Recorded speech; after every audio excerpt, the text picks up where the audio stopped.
Imagine the sky above a city suddenly filling with 1.5 million balloons, all released at once. A rising tide of color blotting out the clouds. It was meant to be the most joyful spectacle the city had ever seen. A world record set for charity. And for a few glorious minutes, it was beautiful. But what goes up must come down. And when 1 million balloons came down, the joyful stunt turned into chaos. This is the story of Balloonfest '86.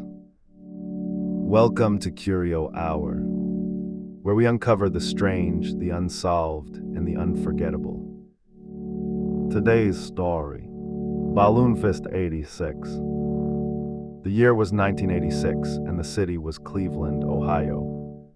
It was a great American city that had fallen on hard times, and it wanted to do something to lift its spirits. A local charity, the United Way of Cleveland, wanted to host a spectacular event. Something fun, something memorable that would raise money and bring the community together. And someone had an idea.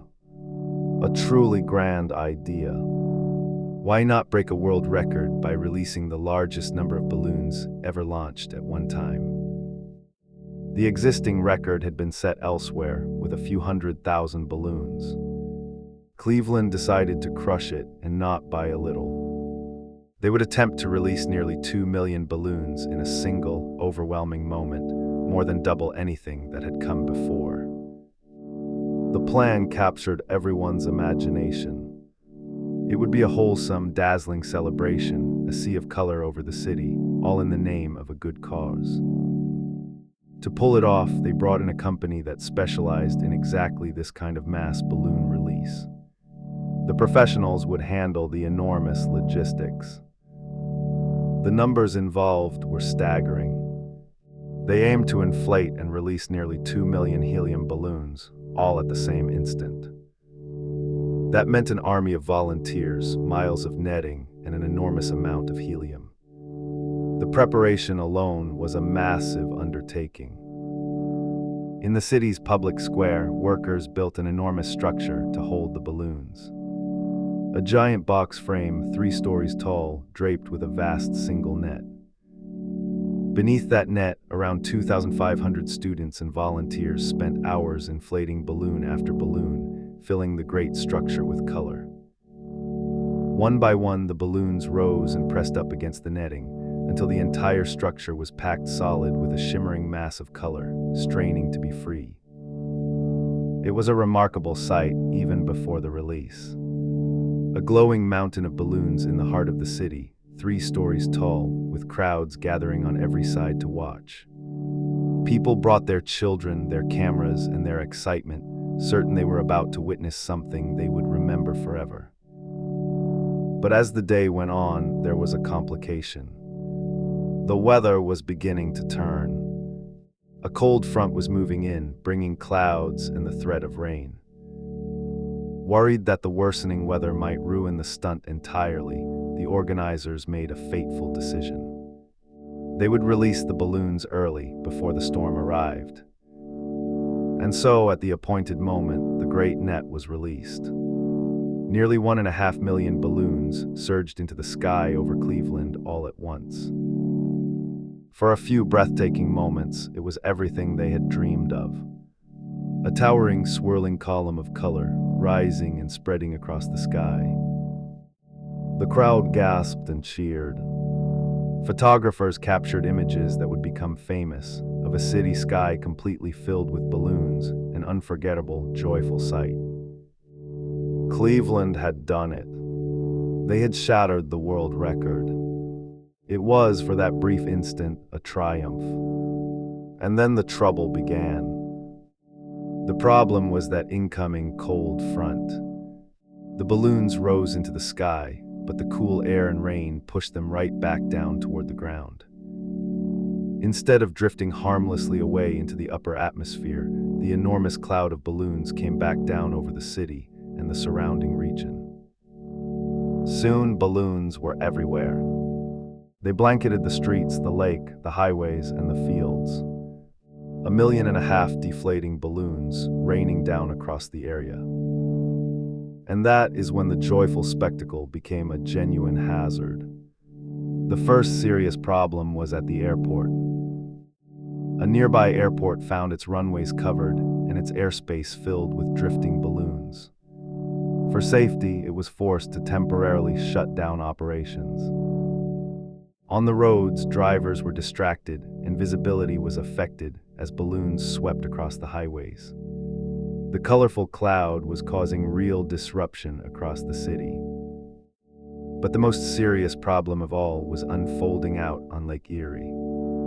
And here the story takes a genuinely tragic turn. On that same day, two men had gone out boating on the lake. Their boat had run into trouble, and they had ended up in the cold water, in need of rescue. The Coast Guard was searching for them. A search and rescue operation depends on spotting small objects, like a person's head, bobbing in the vast expanse of the water. But now the surface of the lake was covered with countless balloons. Thousands upon thousands of small, round, colorful shapes scattered across the water. For the rescuers scanning the lake, it became nearly impossible to tell a person from a balloon. The very thing meant to bring joy was hampering a desperate search for life. The Coast Guard searched, but the balloons made their task far harder. Tragically, the two boaters were not found in time. Both men drowned. Their bodies washed ashore later. It was a heartbreaking outcome to what had been planned as a celebration, and it cast a long shadow over the entire event.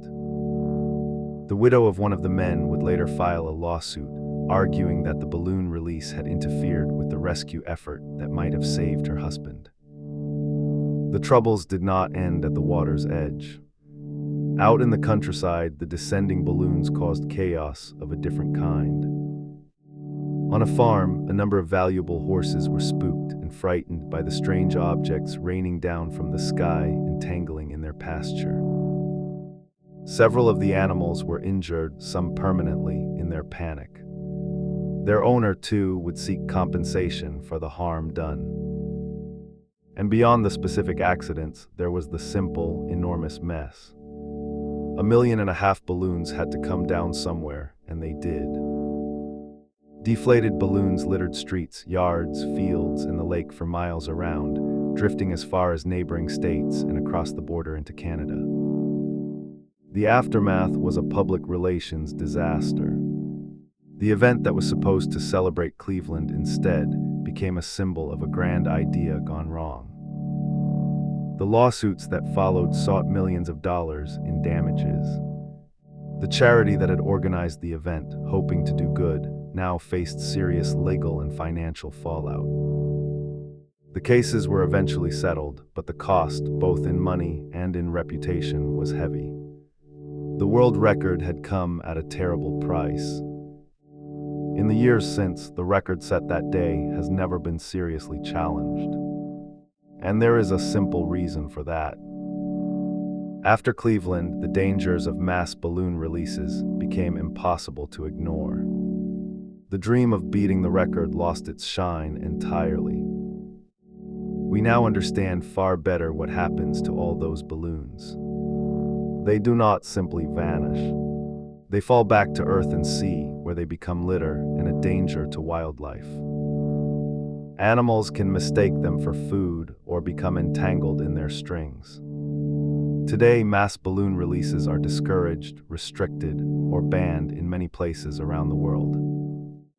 So the record set by Balloonfest '86 stands, in a way, as a warning rather than an achievement. A monument to good intentions and unforeseen consequences. It is a reminder that even the most innocent-seeming idea can carry hidden dangers once it is multiplied by more than 1 million. The photographs from that day remain genuinely beautiful. A city sky transformed into a wall of color, a moment of pure wonder caught forever on film. But behind that beauty lies a more sobering story of how a simple, joyful idea, scaled up to an enormous degree, can lead to consequences no one ever intended. It was meant to lift a city's spirits, and for a few minutes it truly did. but it is remembered now for everything that came after. Balloonfest '86.